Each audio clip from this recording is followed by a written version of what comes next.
बारामतीमधून अजित पवार यांनी शरद पवार यांच्यावर अप्रत्यक्षरित्या निशाणा साधलाय।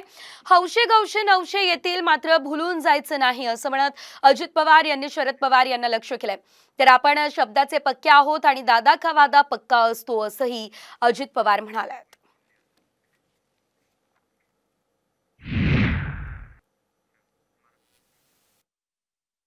हौसे नवसे गौसे येतील, काही सांगण्याचा प्रयत्न करतील, त्यांच्यावर विश्वास ठेवू नका।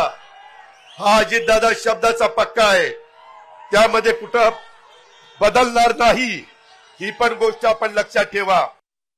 मी सांगितलेलं होतं की राजेश 6 महिन्याच्या आत राष्ट्रवादी काँग्रेस पक्ष तुला आमदार केल्याशिवाय गप्प बसणार नाही, आणि तो निर्णय आपण कालच्या निवडणुकीच्या निमित्तानं उभ्या महाराष्ट्राला दाखवून दिला।